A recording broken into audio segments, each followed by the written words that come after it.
Hello नमस्कार। Only my health के Facebook live में आप सभी का बहुत बहुत स्वागत है। अक्सर आपने लोगों को ये कहते सुना होगा कि हमें थायराइड की प्रॉब्लम है या फिर मोटापा बढ़ रहा है, एक बार थायराइड चेक करा लो, कहीं थायराइड की समस्या तो नहीं है। क्योंकि थायराइड न सिर्फ भारत में बल्कि वर्ल्ड वाइड एक बहुत बड़ी समस्या मानी जा रही है और इंडिया में तो ये एक मेजर प्रॉब्लम भी है। अक्सर लोग इस बात को सुन के डर जाते हैं, लेकिन थायराइड का इलाज भी है और इसको अच्छे से आप समझ भी सकते हो। इसीलिए आज का ये लाइव सेशन है। और आपको ये भी मैं बता दूं कि कल यानी 25 मई 2024 को वर्ल्ड थायराइड डे सेलिब्रेट किया जाता है। हमारे साथ इस वक्त एक्सपर्ट भी जुड़ चुके हैं, doctor Anupam Biswas, consultant endocrinologist and diabetologist, Fortis Noida. Hello sir, how are you? Good evening आपके दर्शकों सबको नमस्ते। जी सर, सबसे पहले बहुत बेसिक क्वेश्चन से स्टार्ट करते हैं क्योंकि लोग अक्सर डर जाते हैं थायराइड का नाम सुन करके। तो थायराइड बेसिकली क्या, कितने उसके डिसऑर्डर्स हैं या कॉमनली क्या प्रॉब्लम है, क्या ये? ठीक है, तो सबसे पहले जैसा कि मैं बताऊंगा, थायराइड एक बटरफ्लाई शेप ग्लैंड होता है जो कि हमारे गले में पाया जाता है, नेक में पाया जाता है। और ये दो हार्मोन बनाता है जिसे हम T3 और T4 बोलते हैं, जो कि नॉर्मल बॉडी मेटाबॉलिज्म के लिए बहुत ही महत्वपूर्ण मानी जाती है। अब थायराइड ग्लैंड रिलेटेड या थायराइड हार्मोन रिलेटेड कुछ डिसऑर्डर्स होते हैं जो कि आज के युग में बहुत कॉमनली पाए जाते हैं, जैसा कि हाइपोथायरॉयडिज्म, माने अंडर एक्टिव थायराइड ग्लैंड, जिसमें थायराइड ग्लैंड किसी कारणवश थायराइड हार्मोन कम बनाता है। इस केस में कुछ सिम्टम्स हमने अनुभव देखे जाते हैं, जैसा कि मोटापा, वजन बढ़ता है, ड्राई स्किन होती है, हेयर फॉल होने लगता है, फीमेल्स में पीरियड्स में प्रॉब्लम हो सकती है, ठंड ज्यादा लगती है, कोल्ड इंटॉलरेंस जो कि हम कहते हैं हमारी मेडिकल टर्मिनोलॉजी में, वो छोड़ के थकान रहती है। और ये सारी चीजें हाइपोथायरॉयडिज्म या अंडर एक्टिव थायराइड ग्लैंड में पाई जाती है। जी। इसी के ऑपोजिट हाइपरथायरॉयडिज्म, जिसमें थायराइड ग्लैंड ज्यादा हार्मोन बनाने लगता है, उसमें भी कुछ सिम्टम्स पाए जाते हैं, जिसमें वजन घट जाता है, जिसमें वेट लॉस होता है, ट्रेमर्स होते हैं, हाथ पांव में एक ट्रेमर्स, शेकिंग ऑफ हैंड्स होते हैं, पैल्पिटेशन होते हैं, धड़कन का बढ़ जाना, पीरियड्स में प्रॉब्लम होती है, इसमें गर्मी ज्यादा लगती है, हीट इंटॉलरेंस बोला जाता है,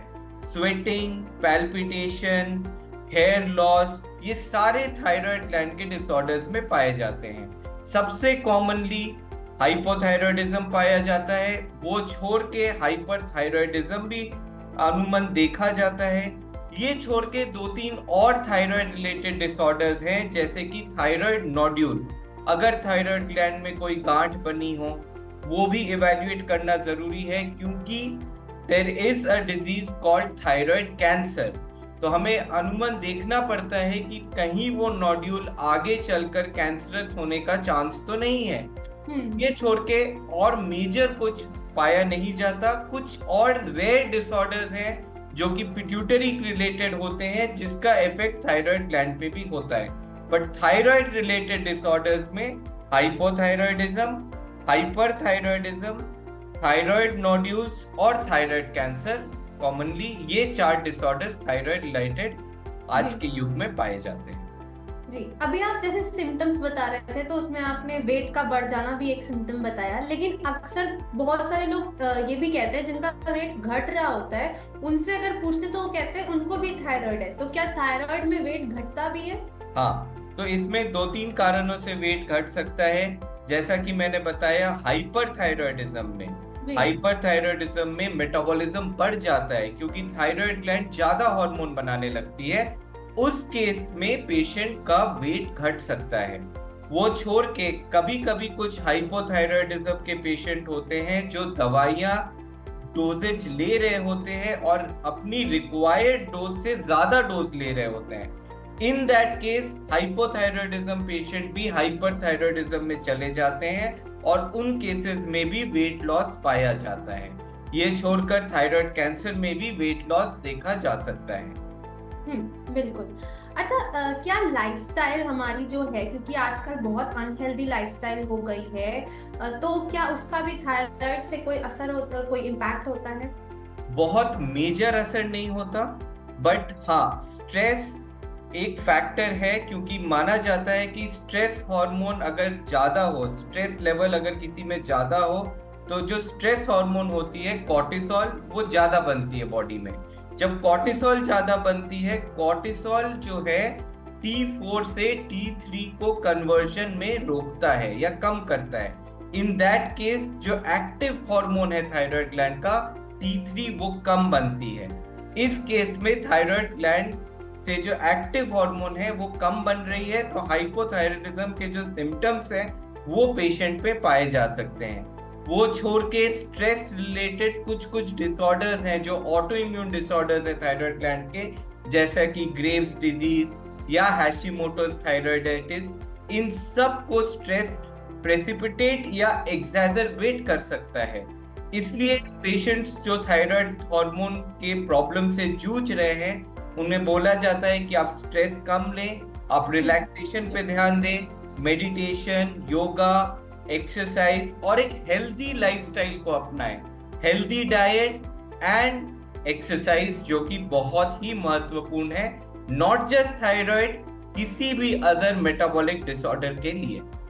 जी, आपने बिल्कुल सही कहा कि मेंटल हेल्थ का भी ध्यान रखना बहुत ज़रूरी है, क्योंकि हम फिजिकल हेल्थ पे तो ध्यान देते हैं बट मेंटल हेल्थ को बहुत ही कम आंकते हैं, और हमारी मेंटल हेल्थ कहीं ना कहीं बहुत ज़्यादा हमारे फिजिकल हेल्थ पे असर डालती है।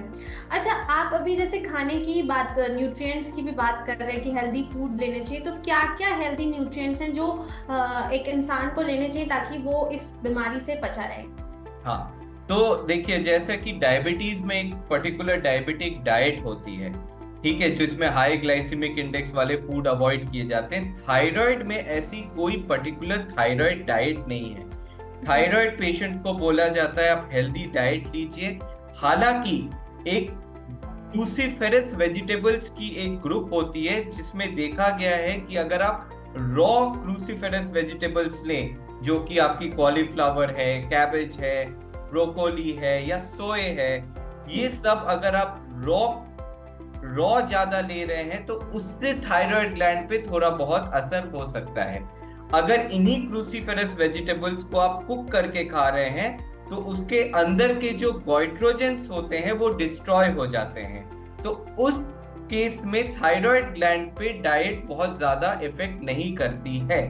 बट अगर आप रॉ ले रहे हैं और बहुत ज्यादा क्वांटिटी में ले रहे हैं, तब वो आपकी थायराइड ग्लैंड पे इफेक्ट कर सकती है। ये छोड़कर आयोडीनेटेड फूड सप्लीमेंट्स का लेना बहुत जरूरी है। जैसा कि पुराने जमाने में आयोडीन इनसफिशिएंसी की वजह से बहुत बड़े बड़े थायराइड ग्लैंड की स्वेलिंग या गॉइटर देखने को मिलते थे।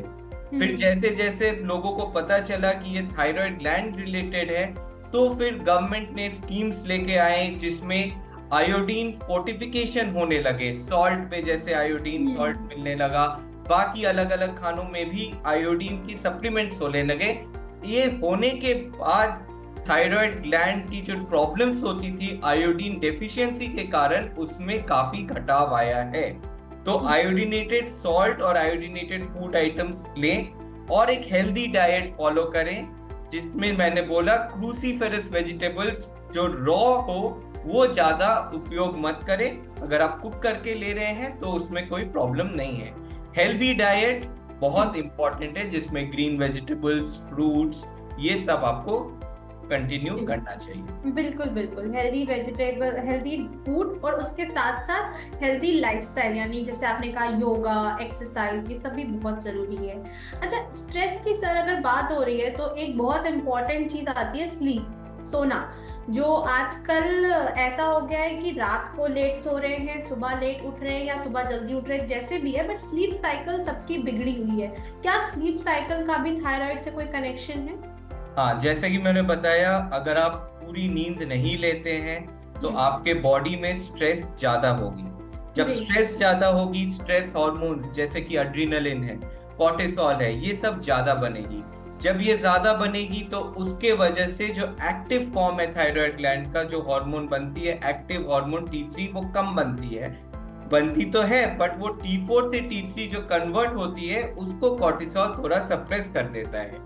इन दैट केस आपकी थायराइड हार्मोन की रिक्वायरमेंट भी बढ़ सकती है, या आपको थायराइड हाइपोथायराइडिज्म के जो सिम्टम्स हैं वो आपको लगेगा कि आपको फायदा नहीं मिल रहा है आपकी दवाइयां चलने के बावजूद। इन दैट केस हमें दवाई की डोज बढ़ाने की जरूरत होती है, या कुछ T3 करके भी सप्लीमेंट्स आए हैं थायराइड हार्मोन के, वो लेने की जरूरत पड़ सकती है। तो हेल्दी लाइफस्टाइल बहुत इंपॉर्टेंट है। जैसा कि हमने देखा है, थायराइड ग्लैंड की जो डिजीजेस हैं, जो सबसे कॉमनली पाई जाती है, वो ऑटो इम्यून डिसीजेस हैं। चाहे वो ग्रेव्स डिजीज हो या हैशिमोटोस हो, ये सारी ऑटो इम्यून डिसीजेस हैं, और stress in auto immune diseases को बढ़ावा देता है। इसलिए स्ट्रेस का कंट्रोल होना बहुत जरूरी है। और stress not just thyroid but other disorders जैसे डायबिटीज या other metabolic disorders, cholesterol related disorders, PCOS, इन सब को भी बढ़ावा देती है। इसलिए स्ट्रेस का नियंत्रण में रखना बहुत ही महत्वपूर्ण माना जाता है। जी बिल्कुल, बहुत सही कहा आपने कि स्ट्रेस, स्लीप, इन सब का नियंत्रण रखना बहुत जरूरी है। खैर आगे बढ़ते हैं। तो अभी जैसे आप ये बता रहे हैं कि थायराइड के ये सिम्टम्स हैं और ऐसे से ये प्रॉब्लम्स बढ़ती है, लेकिन क्या इसका फैमिली हिस्ट्री से भी कोई कनेक्शन है कि घर में किसी को है थायराइड तो क्या आगे आने वाली पीढ़ी को भी हो सकता है? हाँ, तो जैसा कि हमने देखा है, अगर आपकी फैमिली हिस्ट्री पॉजिटिव है, फैमिली में किसी को है, तो आपको भी थायराइड हार्मोन रिलेटेड या थायराइड ग्लैंड रिलेटेड प्रॉब्लम्स होने के चांसेस ज्यादा रहते हैं। इन दैट केस आपको थोड़ा सतर्क रहना है। आपको थायराइड हार्मोन ओवर एक्शन या under active thyroid gland, hypothyroidism और हाइपरथायराइडिज्म, दोनों के सिम्टम्स आपको पता है। अगर ये सिम्टम्स आपको लग रहे हैं कि ऐसे लक्षण आपको आ रहे हैं, आपको अपना थायराइड टेस्ट करवा लेना चाहिए। सिंपल टेस्ट होता है, TSH, T3 और T4। हाँ, अगर आपको वजन बढ़ रहा है या वजन कम हो रहा है, हीट इंटॉलरेंस या कोल्ड इंटॉलरेंस हो रही है, फीमेल्स में पीरियड्स की प्रॉब्लम हो रही है, थकान रह रही है, वेट लॉस हुआ है, ट्रेमर्स हैं, पैल्पिटेशन है, स्वेटिंग है, फटीग है, स्लीपीनेस ज्यादा है, ये सारे सिम्टम्स अगर आपको लग रहे हैं कि ये थायराइड रिलेटेड हो सकते हैं और आपकी फैमिली हिस्ट्री भी है थायराइड हार्मोन प्रॉब्लम्स की, तब आपको एक थायराइड हार्मोन का टेस्ट करवा लेना चाहिए। जी बिल्कुल। अच्छा, अभी तक तो हम सिम्टम्स की बात कर रहे हैं, अब ट्रीटमेंट पे आते हैं। लेकिन ट्रीटमेंट से पहले मेरा एक सवाल है, एक मिथ है या फैक्ट है कि आप प्लीज क्लियर कीजिए। लोग कहते हैं कि थायराइड अगर आपको एक बार हो गया तो वो ठीक नहीं हो सकता, वो आपके साथ लाइफ टाइम रहेगा, क्या ये सच है? हाँ, तो ये इस बात में कुछ हद तक सच्चाई है, क्योंकि जिनको थायराइड हार्मोन की रिप्लेसमेंट की जरूरत पड़ती है, मान लीजिए आपकी थायराइड ग्लैंड हार्मोन बना ही नहीं रही है और आपको TS आप जो टेस्ट कराते हैं उसमें क्लियरली आपके लेवल्स में दिख रहा है कि आपकी थायराइड ग्लैंड हार्मोन नहीं बना रही, आपकी TSH बहुत हाई है और T3 T4 बहुत लो आ रही है। इन दैट केस आपको लाइफ लॉन्ग या long term thyroid hormone replacement लेने की जरूरत पड़ सकती है। बट इसमें एक और पहलू ये है, जिनकी TSH थोड़ी सी बड़ी है और T3 T4 नॉर्मल है और TSH हल्की सी बड़ी है 5 या 6, ऐसे पेशेंट्स में हमने देखा है कि थायराइड हार्मोन अगर हम ना भी शुरू करें तो 2-3 महीनों में हेल्दी लाइफस्टाइल के साथ, वेट लॉस के साथ आपकी TSH नॉर्मल रेंज में आ जाती है। तो ऐसे कुछ पेशेंट्स हैं जिसमें TSH हल्का सा बढ़ा हुआ है, इसमें हम थायराइड हार्मोन शुरू नहीं करते हैं और पेशेंट्स को फॉलोअप में रखते हैं। और हमने देखा है कि इसमें से एक large percentage of patients normalize हो जाते हैं, इनमें थायराइड हार्मोन लेने की जरूरत नहीं पड़ती। यहाँ तक कि कुछ ऐसे पेशेंट्स भी हैं जो कि एक बहुत small dose of thyroid hormone ले रहे होते हैं। इन दैट केस ऑल्सो हमने देखा है कि हम अभी दवाई बंद करके देखें तो शायद उनको भी नॉर्मल रहता है और दवाई की जरूरत नहीं पड़ती है। बट हाँ, अगर आप बहुत हाई डोज पे हैं तब डेफिनेटली आपको लॉन्ग टर्म दवाइयाँ लेने की जरूरत पड़ सकती है। जी बिल्कुल। अच्छा, आप हाइपोथायरॉयडिज्म और हाइपरथायरॉयडिज्म की बात अभी हम कर रहे हैं, तो क्या इन दोनों के ट्रीटमेंट में कुछ डिफरेंस है या सेम होता है? हाँ, तो इन दोनों में भी ट्रीटमेंट का फर्क होता है। हाइपोथायरॉयडिज्म में थायराइड ग्लैंड कम हार्मोन बना रही होती है, तो इसमें हम थायराइड हार्मोन रिप्लेस करते हैं। जो हार्मोन हमारी थायराइड ग्लैंड नहीं बना रही, उसी को सिंथेटिक फॉर्म में बनाकर दिया जाता है। हालांकि हाइपरथायरॉयडिज्म में थायराइड ग्लैंड ज्यादा हार्मोन बना रही होती है और उसमें हमें एंटी थायराइड ड्रग दी जाती है, जिसमें थायराइड हार्मोन की जो सिंथेसिस है वो कम हो जाती है और थायराइड हार्मोन के लेवल्स कम हो जाते हैं। तो ये डिफरेंस है हाइपोथायरॉयडिज्म और हाइपरथायरॉयडिज्म के बीच। हाइपरथायरॉयडिज्म में और भी पहलू हैं, तो हाइपरथायरॉयडिज्म में हम दूसरी दवाइयां या रेडियो आयोडीन या सर्जरी का भी उपयोग कर सकते हैं, जो कि एकदम लास्ट स्टेज में करते भी हैं अगर दवाइयों से रिलीफ ना मिलते तो। क्या थायराइड की दवाइयों का कुछ साइड इफेक्ट्स भी होता है जिसका ध्यान रखना चाहिए? हाँ, तो जो थायराइड हार्मोन रिप्लेसमेंट है जो कि हम हाइपोथायरॉयडिज्म में देते हैं, उसके कोई मेजर साइड इफेक्ट्स नहीं होते हैं। हालांकि अगर आपकी जो रिक्वायर्ड डोज है उससे ज्यादा डोज ले रही हैं, तब उसका एक कॉमन साइड इफेक्ट है कि आप हाइपो से हाइपरथायरॉयडिज्म में जा सकती हैं, तो आपको हाइपरथायरॉयडिज्म के जो सिम्टम्स है वो आपको आ सकते हैं। इन दैट केस हम थायराइड हार्मोन का जो थायराइड के जो टेस्ट है वो कराकर देखते हैं, और अगर आपकी TSH बहुत कम आ रही है और आपको हाइपरथायरॉयडिज्म के सिम्टम्स भी आ रहे हैं, तो हम थायराइड हार्मोन का जो डोज चल रहा है उसे कम करना पड़ता है। दूसरी ओर हाइपरथायरॉयडिज्म की जो दवाइयां हैं वो भी जनरली सेफ मानी जाती है, बट कुछ परसेंटेज में वो लिवर के ऊपर इफेक्ट कर सकती है। और अगर कोई पेशेंट हाइपरथायरॉयडिज्म की दवाइयां ले रहा है तो उन्हें हमेशा बताया जाता है कि अगर उन्हें जॉन्डिस हुआ हो या बहुत सीवियर खांसी हो रही हो या सांस लेने में तकलीफ हो रही हो या रिपीटेड इन्फेक्शन हो रहा हो, तो उन्हें अपने ट्रीटिंग एंडोक्राइनोलॉजिस्ट या फिजिशियन से जाकर मिलना चाहिए और उस हिसाब से उनकी डोजेज या दवाइयों में परिवर्तन करने की जरूरत हो सकती है। जी बिल्कुल। अच्छा, थायराइड के बारे में, क्योंकि हम उसके ट्रीटमेंट के बारे में भी बात कर रहे हैं, तो क्या हार्ट पे भी कुछ असर होता है? क्योंकि थायराइड से जैसे कि मोटापा भी कहीं ना कहीं कनेक्टेड है और मोटापे में हार्ट से भी रिलेटेड थोड़ी सी प्रॉब्लम्स कनेक्टेड है, तो क्या थायराइड और हार्ट का कोई कनेक्शन है? हाँ, तो जैसा कि आपने बहुत ही महत्वपूर्ण प्रश्न पूछा है, अनट्रीटेड हाइपोथायरॉयडिज्म में हार्ट रिलेटेड काफी डिसऑर्डर्स हो सकते हैं। हार्ट डिजीजेस में जैसे कोरोनरी आर्टरी डिजीज, जो कि आगे चलकर हार्ट अटैक का प्रॉब्लम कर सकती है, वो भी कॉमनली थायराइड की वजह से पाया जा सकता है। इसे छोड़ के एक डिजीज होती है हार्ट की, पेरिकार्डियल इफ्यूजन, जिसमें हार्ट में पानी भर जाता है, वो भी हमें देखा जाता है अनट्रीटेड हाइपोथायरॉयडिज्म में पाया जाता है। तो कुछ हार्ट डिजीजेस हैं जो कि आप अगर हाइपोथायरॉयडिज्म को अनट्रीटेड ड्रग देते हैं, ट्रीट नहीं करते हैं, तो फिर ये डिजीजेस होने के चांसेस रहते हैं। बट आज के जमाने में ये डिजीजेस उतने कॉमन नहीं रहे हैं, क्योंकि आपने देखा ही होगा मोस्ट ऑफ द टेस्ट जो हम कराते हैं उसमें पैकेजेस में थायराइड हार्मोन जरूर पाया जाता है। तो आज के जमाने में थायराइड रिलेटेड प्रॉब्लम्स बहुत अर्ली डिटेक्ट हो जाती है और ट्रीटमेंट भी जल्दी शुरू हो जाता है, तो वो उस स्टेज पे नहीं पहुंचती कि उसमें हार्ट रिलेटेड प्रॉब्लम्स आए। तो इसलिए TSH का नॉर्मलाइज रखना और थायराइड हार्मोन का सेवन करना, अगर आपकी थायराइड रिलेटेड समस्या है, बहुत ही महत्वपूर्ण है, ताकि आगे चलकर आपको थायराइड रिलेटेड प्रॉब्लम्स ना हो। जी, जैसे अभी आप स्क्रीनिंग और टेस्ट की बात कर रहे हैं, तो थायराइड का टेस्ट क्या ऐसा है कि कुछ समय समय पे कराते रहना चाहिए, या फिर कोई उसकी एज लिमिट है कि 20 के बाद आपको कराना चाहिए या 30 के बाद ऐसे करा लेना चाहिए? इसमें अगर आपको सिम्टम्स हो रहे हैं थायराइड के, जैसे कि हमने डिस्कस किया, हाइपो या हाइपरथायरॉयडिज्म के सिम्टम्स अगर हैं, तो आपको करवा लेना चाहिए।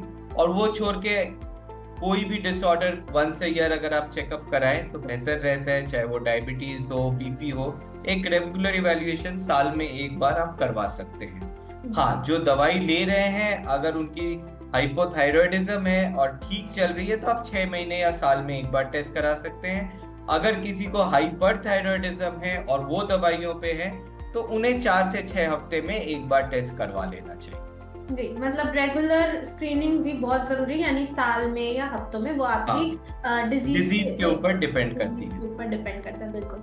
लास्ट में आपसे इस लाइव सेशन का जो लास्ट क्वेश्चन है वो ये रहेगा कि क्योंकि कल वर्ल्ड थायराइड डे है, तो आप हमारे दर्शकों को क्या मैसेज देना चाहेंगे?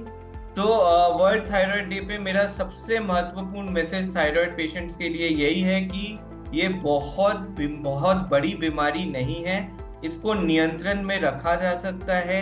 ये बहुत इम्पोर्टेंट है कि आपकी थायराइड हार्मोन के जो लेवल्स हैं वो नियंत्रण में रहे। इससे स्पेशली यंग फीमेल्स में फर्टिलिटी में और पीरियड्स के प्रॉब्लम्स में भी काफी सुधार देखा जाता है।